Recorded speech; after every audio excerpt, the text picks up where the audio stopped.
And we're live. We are live. Hey, everybody. Welcome to the Zócalo, your one-stop shop for all things Babylon 5. My name is J.R.R. His name is Norm. We are your lovely hosts on this program, and we have got a topic that we've been talking about doing for a long time. And guess what? It's actually going to happen. Probably since we created this show, we wrote down what are the top 10 things you want to talk about. 3 years later, we're talking about it. It's going to happen. Yeah. It's sometimes we have these ideas in the idea bank and they can sit there and percolate. And when the time is right, we strike when it feels right. We don't just do a topic for the sake of doing a topic. No, there must be purpose behind it. Right. And this is going to be our last show of this season for us. This is our third season. And this is our last show of the season, last show of the year. So we're going to go out with a bang. We're going to be talking about Lord of the Rings and Babylon 5. That's a pretty big deal. Yes, the connections. Right? And I'm very excited about this episode because, well, one, I don't know much about this. So you get to educate me. Oh, okay.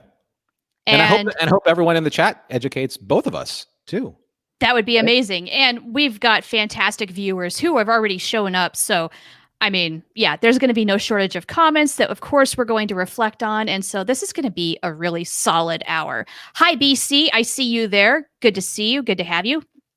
I guess and everybody else. Earl's here. Holding up they're holding up the security lines. That's why people are waiting to get in. Those darn Narns. Am I right? Mm-hmm. Yes. Darn Narns. Yes, you are right. Yes. So heck of a show we've got, and the last of 2020, because you've got a lot going on. And just with the holidays, even though we're going to probably not be traveling as much, a lot of us, and socially distancing and what have you, it's still going to be a busy time, very likely. So we'll come back in 2021 strong as ever. Yeah, I was going to put a green screen up for my background, but I just kind of wanted to show everyone, this is it. My furniture is moved out. It's happening. It's probably a little bit more echoey in this room than usual. Maybe just a tiny shred, but I don't find it distracting. But it's a weird thing when there's your furniture's gone and stuff's off the walls. It kind of you don't really have that. You just don't have that spirit in the room anymore. You know what I mean? No, it's ready for the new occupants to come in. I mean, you definitely look like you're moving, buddy. For sure. But, it's a process, and I'm glad you're not just saving it all for the very last minute like a lot of people do, because that's a thing, and just Earl knows what a process it is, man. If you're not consistent and constantly working at it, man, that work will just kick your butt. No, that's true. And I'm doing this in kind of the spirit of how many exit episodes did we have at the end of season 5? 5 or 6, right? So that's how. Yeah. I mean, when Patrick, my husband, watched it, I think he counted 7 season finales. And I don't remember exactly where he was counting all those, but yeah, really the last 5 episodes of season 5 are all finales in their own kind of way, just because it's all the breaking up, the goodbyes, and leaving people behind. Well, it's interesting that you bring up those words because very much like what we're going to be talking about. Hi, Terry Lynn. Welcome, and thanks for joining us. Thanks for joining us on the show. Hi there. There is a chapter, or at least a sentiment at the end of the Fellowship, or the Lord of the Rings, I should say, not the Fellowship, at the end of Return of the King, where it's called all the different endings that happen when all the Fellowship says goodbye to each other. So there's almost ending after ending after ending. Legolas and Gimli go off with each other, and then the Aragorn goes off, or he stays in Minas Tirith, and then the hobbits go off and they say goodbye, and all kinds of similarities. Yeah. Being the person who does not know this knowledge hardcore, is this a connection? I mean, are we kicking off with this? Well, yeah, like BC said, yeah, Return of the King has the same multiple ending thing. That's true. I don't think that, when we're talking about, well, you know what, let me take a deep breath, because I get excited about this stuff, as you can probably tell. So no, not at all. First things we're going to do the show right. We got our introduction, we got our topic. Now we got to get our breviary and toast our peeps. Yes. To all of you who are here, as well as in spirit as you watch the replay. Shout out to Super Dave. who was in our Discord group and said he has to work. I'm sorry about that. Bummer. Yeah, that's why we do this on YouTube, so you can watch it later. And this Val 2 is for all of you here, all of you who are going to join us later. Our last Val 2 of the season. Yeah, to 2020, I think. Yeah, but 2020, I'd pour this stuff out. Put the warning on now, Norm. Right, I know. It's going to go that way. It's all good. So it's all good. So to everybody, Val 2. Lovely. To a weird and unforgettable year. Yeah, and it's a good thing that the only direction where we can go right now is forward or up. So that's a good thing. I hope so.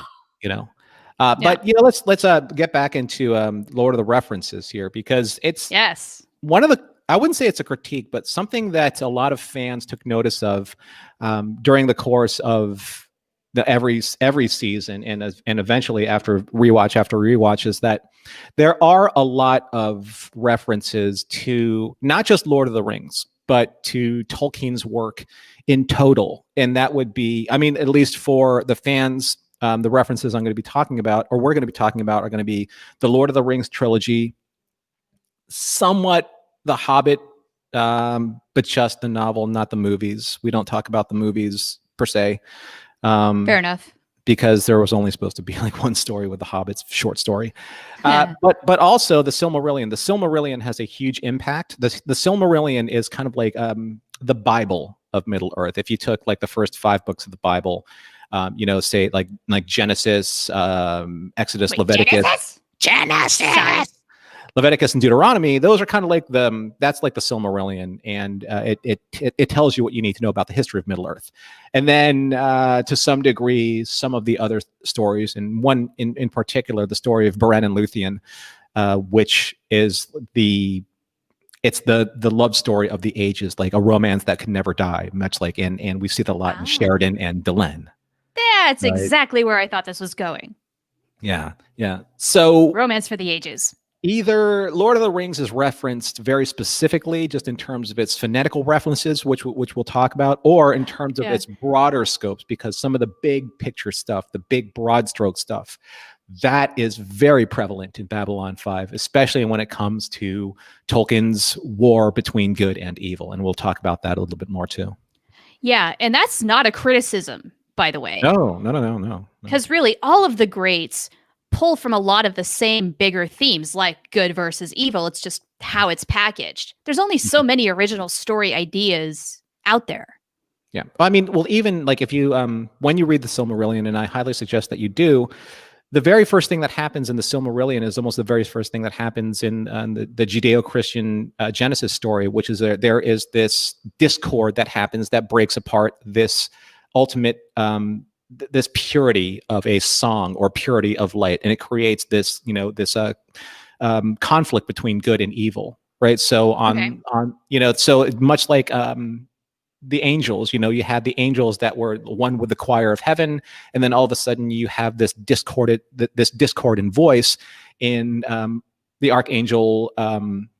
Was it Archangel Michael, who ends up becoming Lucifer? Mm-hmm. Right. It's the same thing with the Lord of the Rings. You have this archangel who becomes basically the discordant voice that becomes their version of Lucifer, who is Melkor, and Melkor becomes basically the Lord of all of the darkness. And then he begats a servant named Morgoth, who begats a servant named Sauron. So that's how like the lineage of evil goes.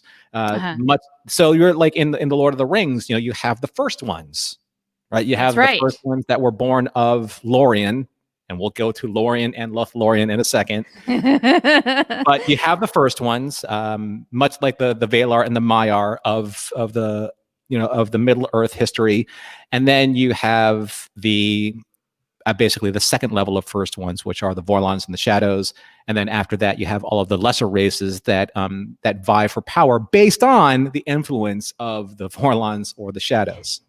Sure, lot to work with here. In other words, a lot to work with. And if you're a fan of Tolkien and you're a fan of his work, it's almost hand in hand that somehow along the line you're going to be influenced just by the sheer nature of the architecture of his writing, just the sheer value of what what you glean off of it as the war of good versus evil, and why these forces matter in not just his story, but the stories that you yourself are going to eventually tell. Sure. Yeah. Yeah. So BC has a very interesting comment. I want to know what you think about this, because you are the expert here.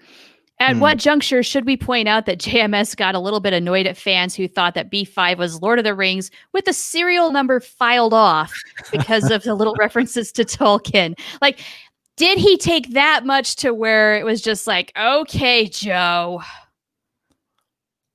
It's hard to say. I guess, you can look at it in two different ways. You can either embrace it or you can criticize it, if you are one to criticize every single thing that gets co-opted or usurped or borrowed or referenced, and I don't think that Joe necessarily, lifted at a high level a lot of the concepts. Of course, there are similarities, and I think that in some way those are just reverent homages to how much he loves Tolkien, and that's here's the thing. And I was telling Char this before the show. J.R.R. Tolkien. There are two schools of thought when it comes to modern fantasy. Fantasy, at least when it comes to fantasy that was born at the turn of the century. There's the J.R.R. Tolkien style of fantasy and the Robert E. Howard type of fantasy. J.R.R. Tolkien is more of the classic fantasy, your dwarfs, your hobbits, your elves, things of that nature. Robert E. Howard is your sword and sorcery fantasy, your Conans of the world, your Solomon Kanes of the world, that kind of stuff. Like, basically he's responsible for like the women in armor that can't wear armor when they're actually fighting because the armor would literally fall off their bodies, that kind of stuff. Like that, the ridiculous sexist sword and sorcery. But totally. Without Tolkien, you would not have Dungeons and Dragons. You would not have that level of granular influence when it comes to fantasy, when it comes to modern fantasy. And that's where you can't help but be influenced by something as powerful as Tolkien. You know why? Because it didn't exist until Tolkien, right? Right. That's how a lot of this stuff works, is when you are a creator of some sort, whether you're a writer, an artist, or what have you, you take all the influences that made you want to do your thing. And in some way, whatever you do is reminiscent of that. Now, how directly or indirectly can vary a lot. I mean, you could full out copy and be a plagiarist, but I don't think that's what Joe did here. I just think structurally, he took a lot of elements that he liked, but made his own story. There is one little bone to pick that I think might be a little too direct. Like, musically, maybe it was a sampling of Tolkien, but we'll get there when we get to that particular point. The rest of it, though, no, everybody does this. Right. It's just a matter of to what degree. Right. And, there are, like, if we wanted to break this down into segments for the show, and one of the things that we can talk about now is just like phonetically some of the things that he lifted that sounds very Tolkien-esque. You have he did borrow a lot of kind of like the nomenclature of Middle Earth, and he added that into his story. Now, that is not to say that that's never happened before in the history of fiction or science fiction ever, because it has. It's just that Tolkien's so easily identifiable for people who know Tolkien. Now, I don't want to say this disparagingly, Char, but it didn't bother you because you don't know Tolkien, say, the way that I know Tolkien. And it didn't even bother me really either, because I loved hearing it again in a different framing. So, so you like the connection. It doesn't bug me. Because he's not using things specifically and directly to that reference for a name. Okay. So is it kind of a thing of like, you make that connection and you realize, I see what you're doing there? Is it that kind of a feeling? I see he's a fan of Tolkien's. Now, okay, so let's take a look at some of the examples. Do you have any examples in mind that you want to discuss? The one where maybe I think maybe he should have lightened it up just a little bit is Joe using Khazad-dûm. And Khazad-dûm. Right. Really similar, maybe should have varied it up just a little bit, but like, I don't know. Is this a word? Using syllables. I mean, the way the syllables kind of come together, the way it's pronounced, I do love it. It sounds evil because it's sharp. It is sharp, and that's the interesting thing about dwarven culture in Tolkien is that it's very angular. The culture is very sharp because they're dwarves, they're miners. They use a lot of pickaxes and axes, and culturally they're very earthy. They're very they're born of the ground.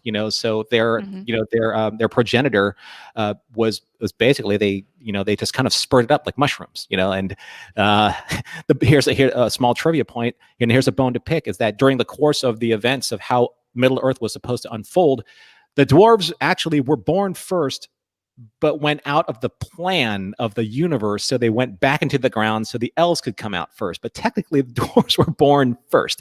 So there's that. That's why Gimli and Legolas have this bone to pick with each other. Dwarves and elves hate each other in the Middle Earth universe. It has nothing to do at all with what's happening in the Babylon 5 universe. It's just that Khazad-dûm sounds freaking cool as hell.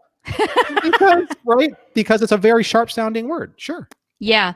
And the shadows attack with absolute precision. So they too are sharp. And I'll tell you what, this is the God's honest truth, in my opinion, that if it weren't for the popularity of the Lord of the Rings movies by Peter Jackson, the Lord of the Rings in and of itself wouldn't nearly be as popular as it is right now. I totally agree. These things were massive hits. Huge. And you know what? I wanted to love them just as much as everybody else. I got turned off to Lord of the Rings because of a bad movie theater experience with the first film, which is about 3 hours long. Now, I've told this story before. Do you want me to tell it again really quick? Yeah, please. Yeah. Okay. In case somebody doesn't know, I got kind of turned off to the whole Lord of the Rings things. No, I have not read the books. Not yet. Maybe I will. Maybe that'll be the better alternative. But I went to go see the first movie when it came out. Well, gosh, 19 years ago now? In a movie theater with not the greatest seating. It was an older movie theater that really needed to be refurbished or what have you. I think eventually it actually closed. It doesn't exist anymore. But anyway, sat there on these less than comfortable seats. And 3 hours later, I mean, my tailbone was crying. After that, I stood up and the pain was just, I didn't know that it could hurt that much. And my whole back end was just numb, I guess, from all that pain. I didn't even realize how bad it was until I stood up. I just thought, oh, I'm not doing that again. I'm not sitting for a movie for 3 hours. And it wasn't Lord of the Rings' fault. It was just, it was a bad experience. And if forever, like Lord of the Rings just makes my ass hurt. So there's my very horrible explanation as to why I've not seen the second or third of the Lord of the Rings movies and why I just kind of got turned off to the whole idea whatsoever, because it makes my ass hurt. I honestly think that my ass hurts right now. Think about it. Yeah, it's like that phantom pain. I feel my tailbone right now. I am not joking. It's like, what are you doing? I personally think that being kind of like the reader and the narrative minded, and the literate minded person you are when it comes to like you're a voracious reader as far as I know. I don't know if I would call myself as voracious as I used to be. I'm probably maybe more of like an avid reader. I'm down a notch now. I think that you would actually really enjoy the Lord of the Rings books because there are aspects of the books that they're just not captured in the film. And no matter how great I think the films are. I want to talk about the Terrelin says, I agree. I disagree that Lord of the Rings movies made it popular. The books were most popular when it caused the movies to be made. Yes and no, because there's this interesting conversation I had because I used to be like really into like the OneRing.net, and I used to be teach the card game and all this kind of stuff. So I was kind of like in a couple circles, and I talked to this person from Scholastic, and they showed me their numbers when it came to the popularity of Lord of the Rings. Now, I'm not saying the Lord of the Rings wasn't popular. The Lord of the Rings was absolutely popular. It really was. Sure. It's part of the cultural fabric. But prior to 2001, or maybe even 2000, before you even had a whiff of these movies that into the pop culture vernacular or the milieu, the numbers of orders, and this is even before online stuff. This is before Amazon was a big thing. This is just sheer bookstore order numbers. The differences between the velocity of the books that they had to reprint was astronomical. Astronomical. Because a lot of people at that time did not know the novels. Now they knew The Hobbit. The Hobbit was way more popular at one point in time because that was part of like required reading in school, right? The Lord of the Rings really wasn't. Going to bring that up. I knew a lot of kids who read The Hobbit, say like in junior high school. Yeah.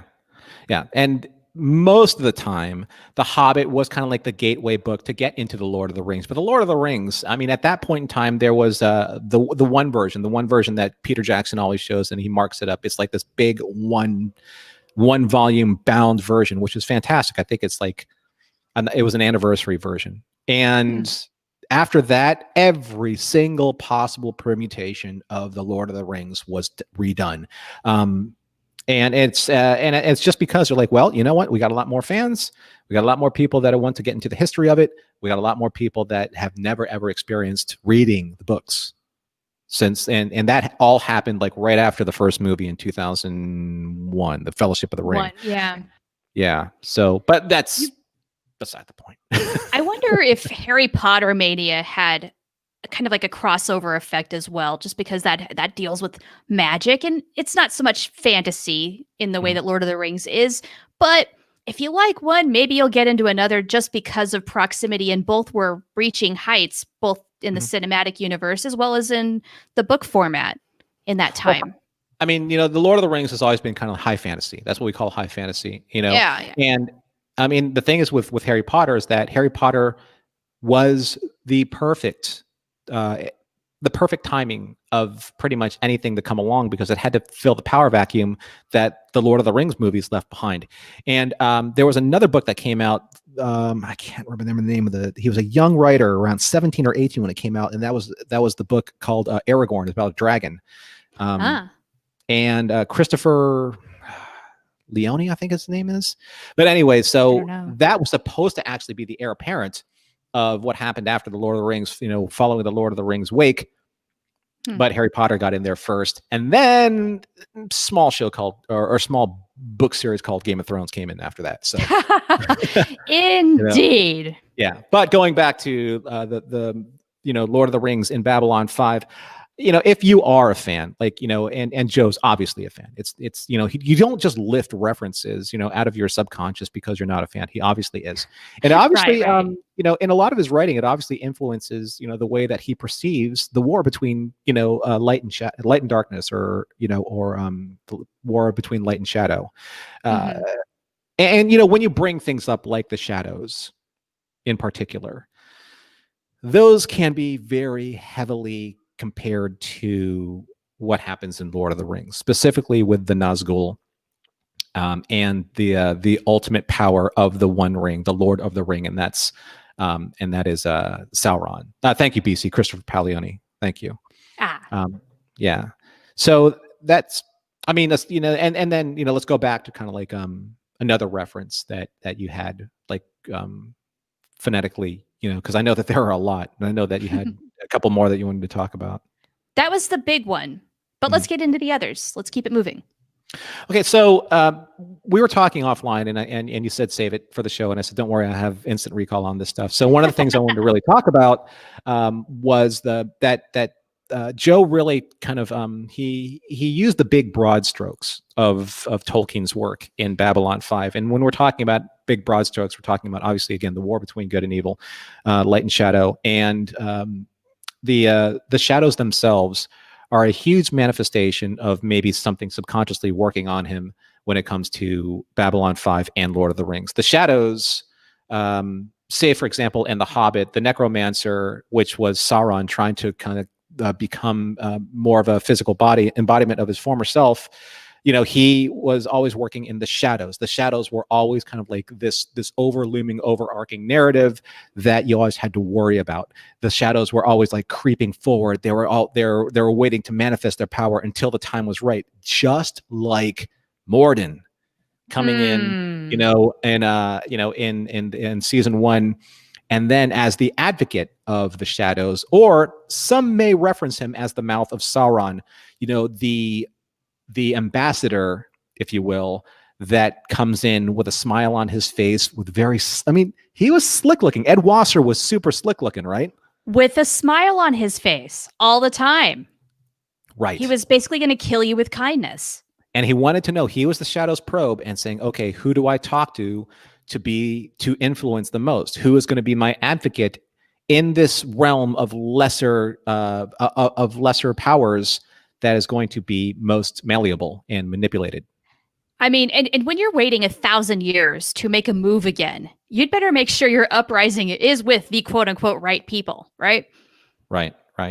And that was very much a Tolkien-esque broad stroke, not necessarily something specific that came out of Lord of the Rings, but very much a broad stroke, because in a way, when Sauron was trying to at the very beginning, he was trying to consolidate his power through all of these rings. Okay, so there's the famous poem that begins the Lord of the Rings is three rings for the elven kings under the sky, 7 for the dwarf lords in their halls of stone, 9 for mortal men doomed to die, 1 for the dark lord on his dark throne in the land of Mordor where the shadows lie. Right. So that's where you get kind of this overarching sense of, yes, Straczynski did kind of co-opt a lot of Tolkien's essence, if you will, because there's a lot of also references to 3 in Babylon 5. I wanted to bring this up because there seems to be 3 everywhere between these 2 works. Mm-hmm. So it's not just JMS's lucky number. Oh, no. I mean, like, okay, that you can, I mean, you can compare and contrast the numbers here. You know, like you have the 1, right? So you have the 1 not ring. The 1. Or not the 1, but you have you have 3 of the 1. You have the one who was, you have the one who is, and the one who will be. That's the 3, that triumvirate, that very special number, 3. Very much akin to, and it echoes 3 rings for the elven kings, and then without so much the dwarves, because they break up the numerical sequence, but then you have 9 for mortal men doomed to die. That's 3 squared is 9. Exactly. And the 9 of the Grey Council. The 9 of the Grey Council, exactly. But then you have the 1, right? So there's a lot of that happening. Gotcha. I want to give a quick shout out to Teppy Lizard. Hello. Thank you for joining us. Welcome. Even if you can't hang around too long. Appreciate you coming by. Terry says, Norm, you actually remember that poem without reading it. Yes. And if you may indulge me, I can finish it if you'd like. Sure. By all means. So that's the first part of it. The second part is, so you have 9 for mortal men doomed to die, 1 for the dark lord on his dark throne in the land of Mordor where the shadows lie.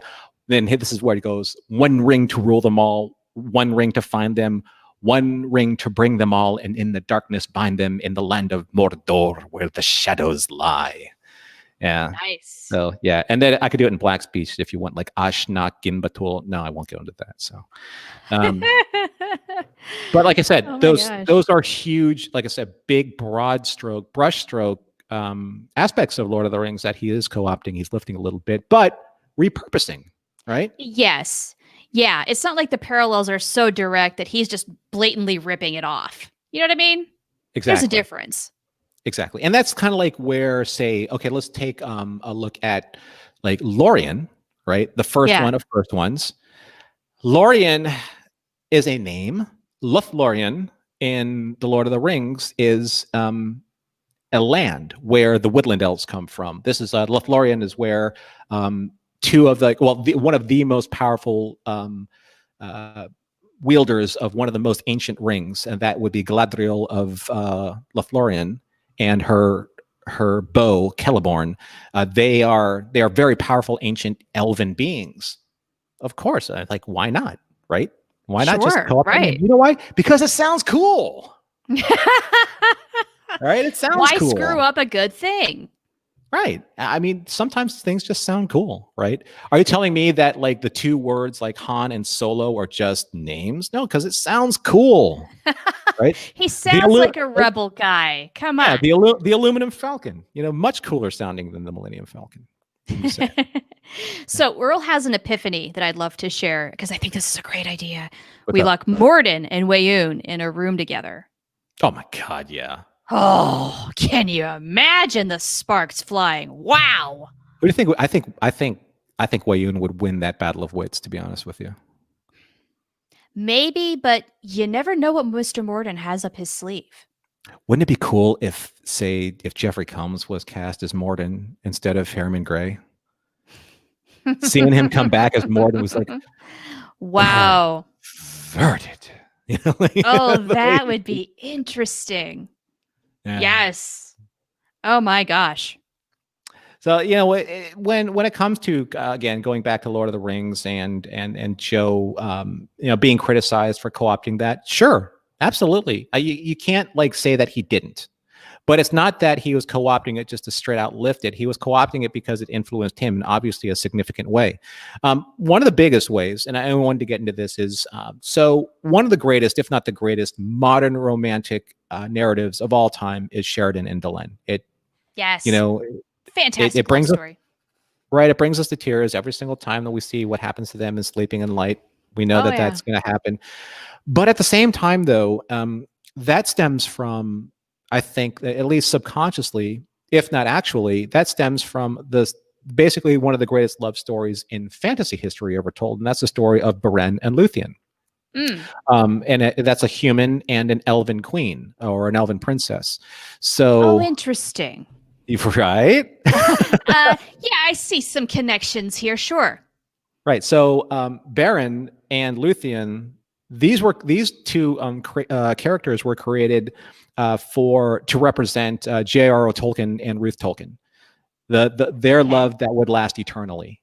Right. So that became a big part of his writing, and then that became Beren and Luthien in the Silmarillion, and then later on it would become Aragorn and Arwen in the appendices. The appendices of the Lord of the Rings actually fleshes their story out a little bit more, but that is their romance because Aragorn is destined to die the curse of mortality, and Arwen was about to give up her mortality because of her love for he who was cursed by mortality. So there's this great romantic story of being able to live on, that love being able to live on past a natural death, past what happened to John Sheridan, dying that natural mortal death.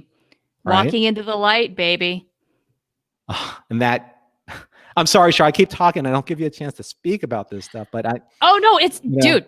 No, this is totally your show. You needed to take the lead on this because your knowledge, I mean, you're educating me. I'm here to listen, baby. Keep going.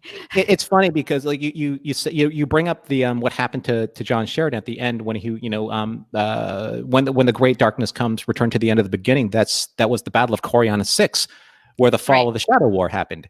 And what happened to him very much happened to a lot of the ring bearers in Lord of the Rings, where they were basically taken beyond the rim, right? That's what we talk about in Babylon 5, right?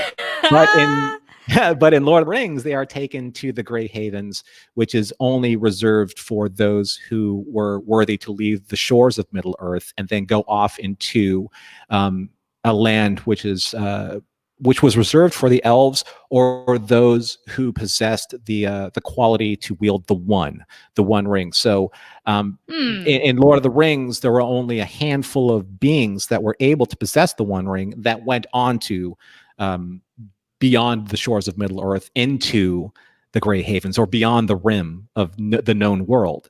That would be Frodo for one, Bilbo for the other, and eventually Samwise Gamgee, who was he possessed the One Ring for a short amount of time.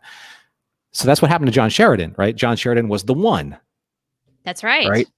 He himself went beyond the rim. He went to the Great Havens of that particular part of the Babylon 5 universe. Thusly did, I'm sure that Delenn did over time, like later on when Delenn passed, she would go on. Right. But then we get to this great romance, and this is what JMS wrote about Ivanova and Marcus. Ivanova and Marcus became kind of like the second string version of this romance of Beren and Luthien, the romance that survived time. Oh, interesting. Okay, this is something that is brand new to me. Please continue. Right. So remember in the short story, what we talked about when Marcus, he basically brought Ivanova back through the healing device. The healing device, right? Yeah. But then she kept Marcus alive in cryostasis. And then when Marcus Yes. came out of cryostasis, he went and was able to bring Ivanova back through science, right? Her memory like was didn't they kept take a alive. strand of her hair or something?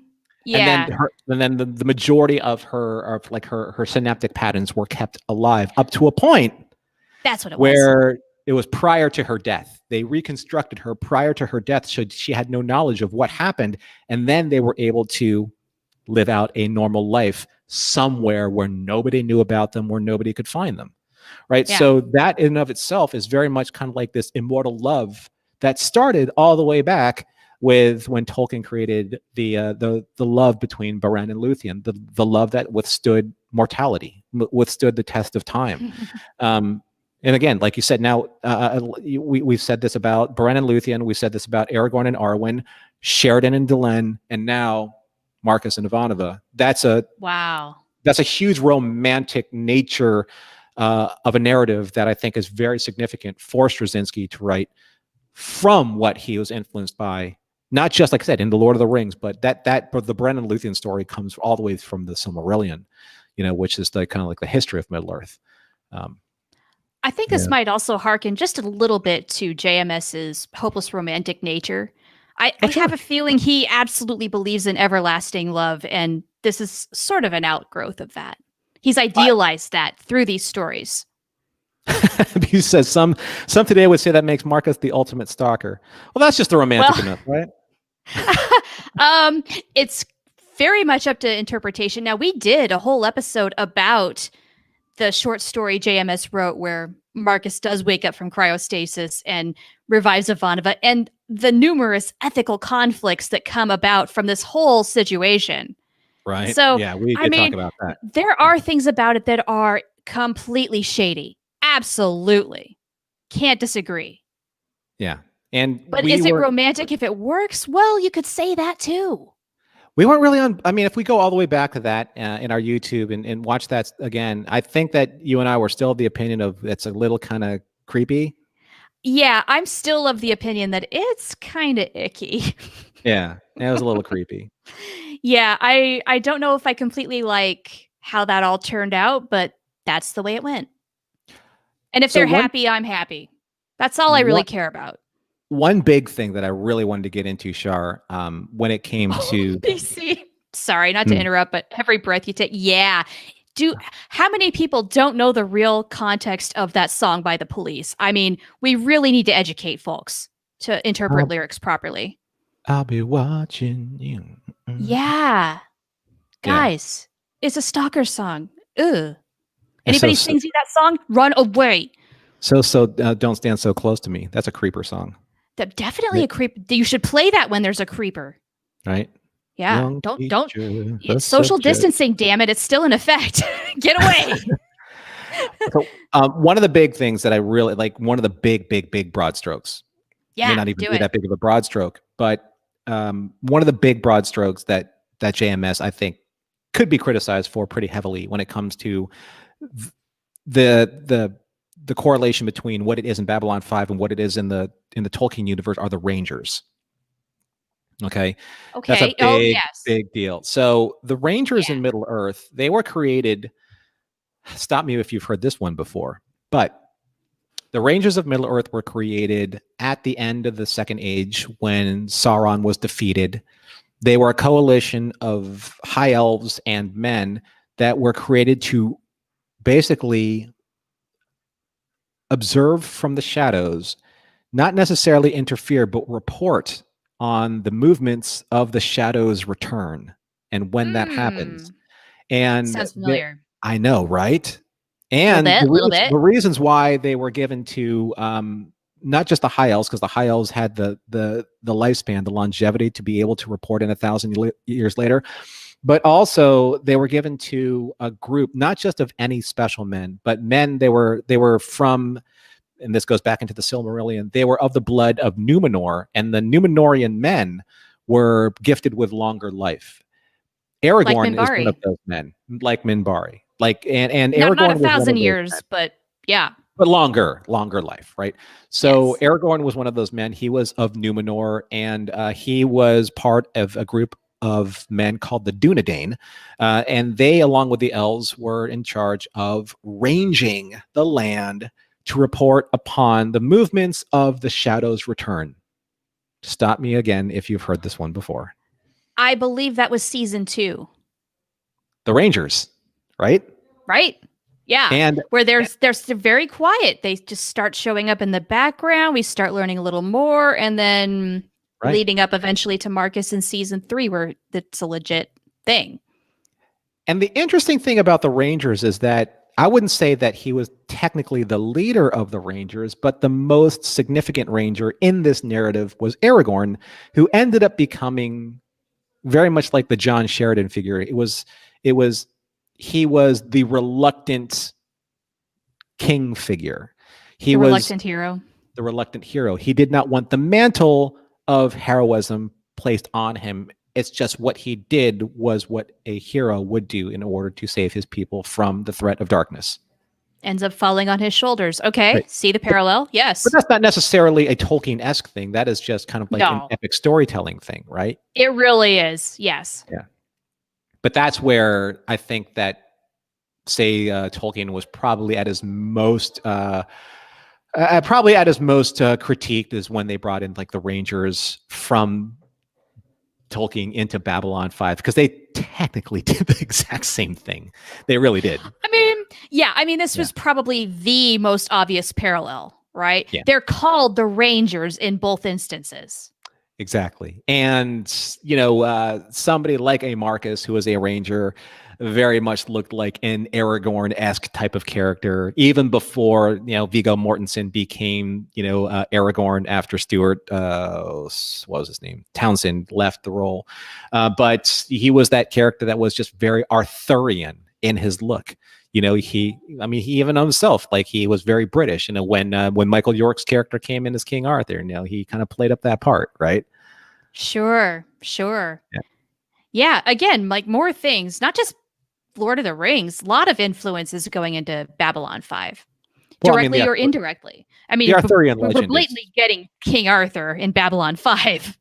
Oh, sure. So that's probably like the biggest thing. I think that is probably the biggest literal similar parallel between, say, the Lord of the Rings and Babylon 5 is the use of the Rangers, who they were, why they were created, and what they did. That's about as direct of a parallel as I can make with everything else. Of course, now you're going to have like Mr. Morden sounds like Mordor, which is the land of shadow, where Sauron comes from, yada yada yada. Hold on a second. So Terry Lynn says, if J.R.R. Tolkien had not been in World War I, would Lord of the Rings have happened, or do I have my history off? Your history's not off. It's like in World War I, he was writing more along the lines of the history of Middle-earth. His Silmarillion came more into development at that time, but his writings to, like I said, like what he was experiencing in World War I, basically became a lot of the architecture for Lord of the Rings, especially where it came like Saruman, the industrialization of the orcs, the destruction of nature, and things of that of that narrative. He saw a lot of, when he came back from World War I. First of all, like, his entire company, the friends that he went with, they all perished. Like, he had like 5 or 6 really, really close friends, much like the hobbits, like Merry, Pippin, and Sam. It's fair to say that when you come back from a war, you don't come back from a war, right? So either literally or figuratively. So right, you can't be the same person after you experience something like that. Most of Tolkien's friends that he went to war with in World War I, he did not come back with, either literally or figuratively. So, and then when he came back, the industrialization of his shire, if you will, began, and he was seeing a lot of the factories go up, a lot of the smokestacks, trees, things of that nature were being cut down, mills were starting to form. So, and then the industrialization as it led into World War II happened, and he would write stories to his son, who served in Christopher Tolkien, who served in World War II. He would start writing what would eventually become The Lord of the Rings. Okay, good to because know. It was a story that allowed him to reach out to Christopher. I believe this is right. I could be wrong, but it allowed him to reach out to him and communicate with him and form this bond. This is why Christopher Tolkien is very, very protective of his father's estate and those stories. Now, going back into some of the behind the scenes stuff, there was a production company by the name of Saul Zentz Productions, and they co-opted the license for the Lord of the Rings. So this is the reason why the Lord of the Rings was able to be turned into a movie trilogy, whereas The Hobbit took a long time because Christopher Tolkien still retained the rights and the protection against that. He didn't want these movies to be made at all. Oh, really? Oh. His son loathes the movies. Still to this day, huh? I do believe so. I could be speaking out of turn, but at that time, he did not want those movies to be made because he felt that they were not a reflection of what his father's stories actually meant. The entirety of the Lord of the Rings, and maybe even Babylon 5, if you want to take a look at it, the entirety of it is just about what happens when powers go unchecked, right? The Centauri, powers unchecked, right? That's what happens when you give someone too much power too soon and they don't know what to do with it. Can't handle it responsibly, and then you've got the overthrowing of a government, almost like with President Clark taking power and installing fascism. Right, too much power, doesn't know what to do with it. So that was the big thing with Tolkien's work, is that once somebody, say like in World War I, you had all of these different world powers. You had kind of like the Prussian Austrian powers. You had the Proto-Russian powers. You have all of these world powers that they're vying for something in their region. They're trying to be the dominant power in their region, and all of a sudden, were they ready for it? Ba-boom, right? And then probably not. And then the war machine started growing. Yeah, the war machine started growing, and everyone started co-opting the plans of becoming the next big bad war machine.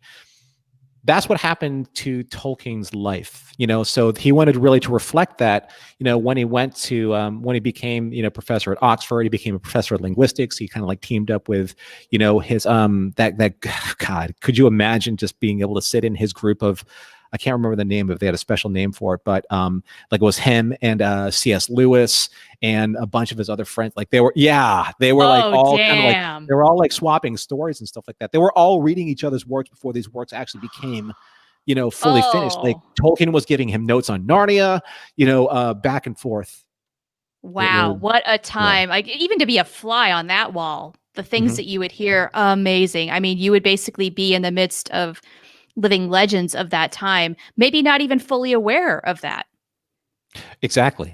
And their time was, their storytelling was reflecting either the current, the post World War I, or the pre to post World War II world view, right? Yeah. What happened to the world. Well, I think that maybe ties into something Terry Lynn said in the comments. She says, to go further, is Lord of the Rings actually the plot / characters of World War I? Like, is he really transforming his experience into this fictitious world and work? Well, I mean, some of the experts of Tolkien have said so, up to a point where they were saying that, the Scouring of the Shire, which is something that we didn't get a chance to see in the movies. We did up to a point, but not really. The Scouring of the Shire was something that happened at the end of The Lord of the Rings, where when the hobbits eventually returned, Saruman and Grima Wormtongue Grima Wormtongue especially, they were so upset that the hobbits were able to overthrow their lord, their Dark Lord Sauron, that they literally enslaved the Shire, these hobbits that really didn't want to do anything with the outside world. So they brought in the orcs, they brought in industrialization, they brought in all of these outside brutal, hard, poisonous powers, right? And they infected this land that was lush with greenery and sunshine and fresh water, and all of a sudden it became this burnt out husk of an enslaved species. Doesn't that sound familiar from that time, right? Sounds like Narn to me. Yeah, but that's what Tolkien was. That's what he felt. How World War I and up to a point even World War II affected kind of like this lush landscape that was England, right? So England at one point in time prior to the war, they were just fields, as far as the eye could see, right? Green rolling hills, fresh air, fresh water, and then forests. As it should be. right? So like in Lord of the Rings, and to go back to Tolkien, Lord of the Rings, the movement of Fangorn Forest, and it's funny how we're talking about co-opting work. Fangorn Forest, walking trees. Where did we hear that before in the literature? Macbeth. Remember the forest that Yeah. moved, right? So Yes. Hello. exactly, right. It's all coming full circle now. All full circle. So Tolkien always believed that nature at one point in time will kind of like reclaim itself, and that's what, say, the Treebeard and the forests of Fangorn and all of the Ents. They were trees that were upset. They were tree spirits that were upset about the industrialization that came in from Saruman and the orcs, and they just basically rebelled against it and tried to reclaim it for their own. That's what Tolkien was saying. I want nature to return and recapture what it is, what it was, what I remembered it to be. I want things to be back where we used to be. At what cost? Interesting. Yeah. Right? So I mean, a completely different trajectory in Babylon 5, and nevertheless, that same idea is there.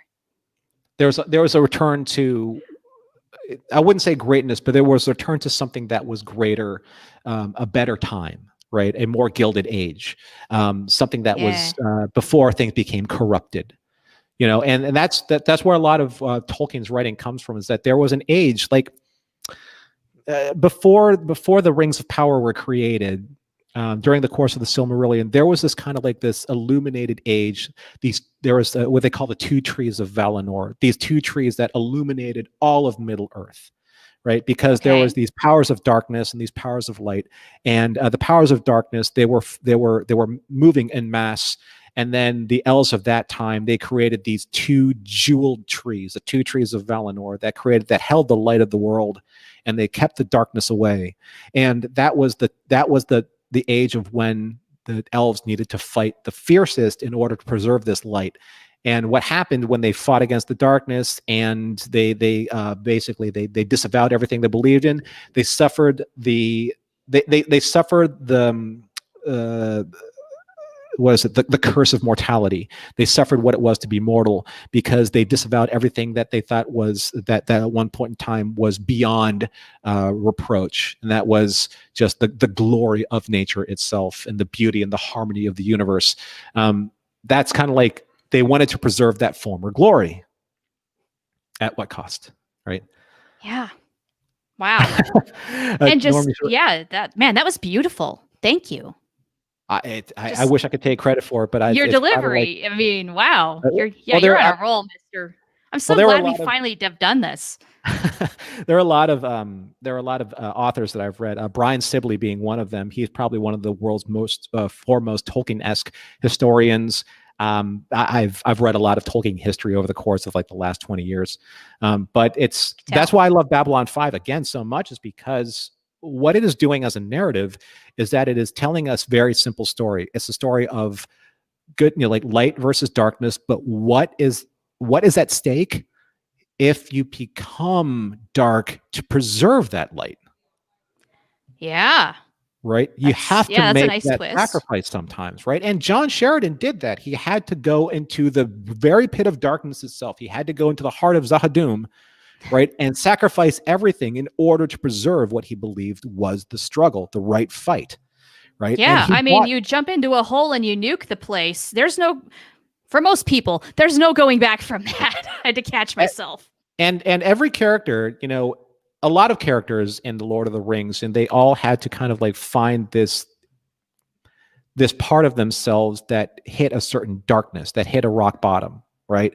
They believed that it was the despair of themselves. A lot of them fell in or succumbed to despair, the loss of hope. Right. So that's what happened to a lot of characters. Right. If you got to think of a key word for Babylon 5, I would think hope would be right up there as one of the top. But also a lot of them suffered that slide into despair. And I've talked about this many times with you, Shar, is that every single major character in Babylon 5 had to hit a certain rock bottom, either literally or figuratively or both. Sheridan literally hit rock bottom of rock bottom. Yes, he literally did. Others did figuratively, but he really actually had to hit the bottom of that hole. Right. And once you find that you can overcome that darkness, right? There are a lot of times in the Lord of the Rings where that ring becomes the temptation of darkness as power becomes the embodiment of power itself. So what are you going to do? Are you going to embrace that darkness in order to do the right thing by that power, or are you going to let that power corrupt you? Absolutely. And there was a passage in the movie. Kate Blanchett's Galadriel had to go through this, where she had to literally refuse the temptation of the ring. If she actually held on to the One Ring, she would become the most powerful being in Middle Earth. But she could not do that. She had the strength to survive the test of the ring, but she knew that without that power, she herself would diminish, and she would have to go beyond the rim. But what the cost would have been herself, her very soul would have been the cost. And honestly, this goes way beyond Lord of the Rings or Babylon 5. This is just kind of a life story, right? We all reach low points in our life where maybe we've lost sight of the bigger picture. What do we want in life? What do we want it to be? Maybe we lose track, or we have to make a very difficult decision, maybe keeping our eye on the prize and staying true to ourselves and losing potentially everything to uphold that, or not. Right. You know, I think there's at least one time in everybody's life where they have to face that dilemma, that situation. And how you choose and what you choose, it can completely change the course of your life. Terry Lynn, the good question. Delenn, what was her rock bottom? When the warrior caste defeat the religious caste? I believe personally her rock bottom is when she had to surrender every single ounce of what she understood as control to Sebastian. Ooh, I would say that was a seminal moment. I think even before then, losing her spot on the Grey Council was probably a rock bottom because of the way she was treated, because of what happened. Yeah, that's what Earl's saying. Actually, I think the lens rock bottom was when she thought Sheridan was dead and not coming back. Oh, that's also a good one. Yeah. But that kind of like goes back into this whole this unstoppable romantic notion of Beren and Luthien, that they knew that if they just held on to hope for long enough, they knew that they would be able to come back to each other. They would find each other again. In the place where no shadows fall. Exactly. That's exactly it. And I love that you brought that up, because a couple things I really going to want to push in there before the end of time is that, there are some great phrases that they use from Babylon 5 that are completely, literally perfectly lifted from Lord of the Rings. Like, okay, let's use the technomages, right? They Elric. He says that technomages are quick to anger, never, something like that along the lines. That was literally lifted from something that Gandalf said. Okay. They are easily something and quick to anger. That is exactly what Gandalf said. Now, probably the most lifted, like line for line, word for word, was probably when Galen says, "Expect me when you see me." That is exactly what Gandalf says to everybody in Lord of the Rings. That's right. Okay, yeah. I remember that from the movie. Okay, yeah. Now, I'm like, you could maybe say, "All right, Joe, that's a little too close to home there," but a little bit. It's a phrase. Yeah, it's a phrase. Yeah, they didn't trademark it, so What I loved about the Technomage, and they're saying that they're leaving this known Earth, they're going beyond the galactic rim, is that's exactly kind of like what the elves were doing at one point in time, because they're like, we can't let our influence be used against this land, because the elves, especially the high elves, there are a bunch of different sects of elves. I can't even get into that, and we don't have the time. But no, we've got 2 minutes, not even. Yeah, there were elves that were leaving Middle Earth. And that's kind of like the technomages. They were just like, no, we can't let our powers be used against what is to come. We know what's going to come, and the elves did too. They knew what was going to happen, so we had to leave. They couldn't let their technology and their culture, be influenced by what was going to happen. Right, to make them take a side and fight. Yeah, or have their influence used against Middle Earth, because we already saw what happened. We're talking about the Second Age. Yeah. The Battle of Five Armies, blah, blah, blah, blah, blah, blah, blah, blah. Hey, speaking of phrases pulled from other things, one of my favorites is via Carl Sagan, as we talked about off camera. Yeah. We are star stuff. Yeah. I mean, that's pulled quite directly, and yet, I don't know, a lot of times Babylon 5 gets that credit almost as much as Carl Sagan. If you're looking around on the internet anyway. I think that's actually just really lovely that he did that, because it brought probably one of the most powerful lines from Cosmos into the vernacular of pop culture, at least up to a point. I agree. I Right? agree. And I mean, for a lot of younger people who may have been too young to watch Cosmos in 1980, have no idea really about Carl Sagan, that he said that maybe. Maybe they know who he is. But, it's a concept. It's a higher level concept that really makes you think, oh, we really are a part of something bigger. And that was the message of that phrase in either context. Right. And I think that that's probably what we can take away from all of this, is that as a writer, Joe has been influenced by a great deal of other great writers. And it's hard to fault him for being influenced by, say, J.R.R. Tolkien or Carl Sagan or, C.S. Lewis or Sure. Shakespeare, right? Oh, yeah. This is what writers do. Like they take what they've learned in their own lives. They've taken the influences of what got them there to become writers, and they take all of those and spin it in a way that is fresh, that is new, and also kind of repurposes certain things that allow you to appreciate what came before. So certainly. And we all do this, right? I mean, I'm sure Joe, he has. I will just flat out say he has influenced me, not just in writing, but in life. Yeah. Guiding my whole life. And one day when you have your great magnum opus that's printed, someone will come along and say that J.R.R. ripped all of Joe's great ideas, and I'll be here to defend you. I'm putting it all into this audio drama that I'm writing. Although you could also say Mike Judge influenced some of it. So just saying. I grew up with a really weird kind of dynamic of influences in the 90s, because in the 90s everything kind of went, anything goes in the 90s. We had grunge, we had hip hop, we had boy bands, we had all the stuff. So I was heavily influenced by Joe, but I'm also a very intellectual nerd about Beavis and Butthead. Mm-hmm.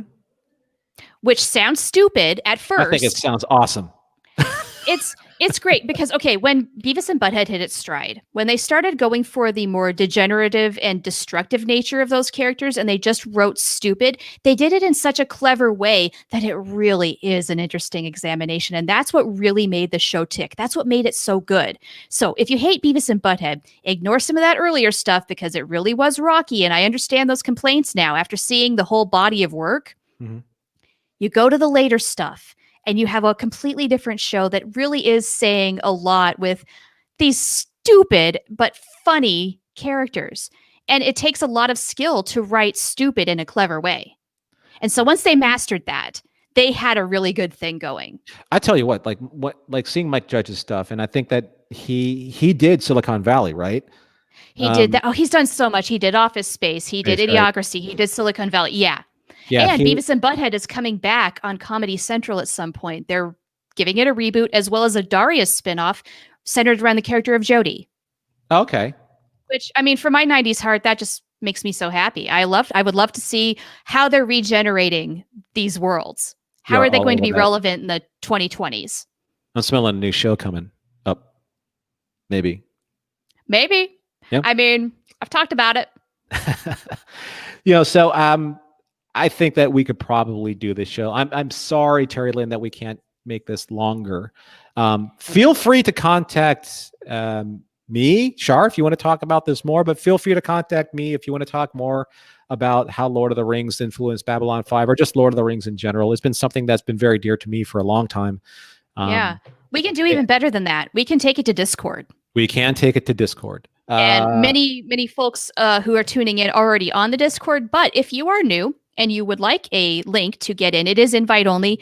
Here is a link that'll last for about 24 hours. You can go in, you can join a lot of like-minded Babylon 5 fans there. So we have, of course, Babylon 5 discussion. We do have announcements for the show when we have new things to reveal about the show. Like, you are the first to learn about upcoming topics when we have shows coming up. But we talk about a bunch of other stuff too. We kind of have gotten to know each other just as people through various things. We share funny memes. We talk about gaming. We have a lot of cats and we share photos of our cats. So if you're into any of those things, BC says, and we talk Yes. about cats. yes, cats. Right They on. go cue. quack. But That's yeah, awesome. and BC has the cutest freaking cat. I love seeing all of our cats. They're wonderful. So please head there. And then if that link has expired by the time you see this, yeah, go onto Twitter. My handle is the profanity. Just at me and I can get you a link. Or Norm, where can people find you? Lounge Lizard, Laonge Lizard, and that's where you can find me on social media. You can find me there as well on Discord, and then of course on my other show that I do called Mission Log with John Champion on the Rotted This Berry little podcast. thing called Mission Log. Yes. Wow, that was a fast went, hour. That went quick, and there's so Really much more to fast. say. So much more to say, but Oh, I maybe- know. Yeah, Terry Lynn says we should make a Lord of the Rings channel. Maybe so. We don't have plans to do shows for the rest of the year. We can take it to the Zócalo live show channel and Yeah. keep the Lord of the Rings discussion there. It's just because we don't have any upcoming shows that can make a home there. But if it continues beyond that, I'll consider that for sure. Yeah. And I may have some time later on after the show, so I might pop in on the Discord live chat. So Oh, hey, You know- yeah, go for it. I've Yeah. unfortunately got a meeting I got to go to right after this. In fact, I'm late, so I It's won't be all able to good. do that. But if you're going to be there, that's great. It's all good. It's all good. And I just wanted, for Shar and myself, thank you everyone for this year. Your support this year has been amazing. You've Totally. helped us grow this channel in leaps and bounds. Terry Lynn, just to answer your question really quick, I'm moving to Gainesville, Florida, at the end of this year. So, but don't worry, I'll still be here. This will still be going on. It's just that this will be the final show for 2020. 2021 is going to be far more amazing in every possible way. I think. Yeah, we've got to get you moved and get you settled over there, and then you're coming back to California for a little while to finish up your work. Right. Yeah. And then So but you're the going to thing be is, yeah, really busy with all of that, and then we can hit 2021 the ground running.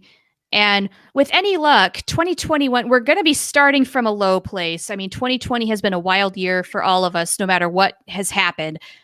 Onward and upward, baby. That is going to be my mantra. Yep. And just kind of like what is past is prologue. So just let's learn from our whatever happened this year. I'm not going to even say for like mistakes, blah, blah, blah.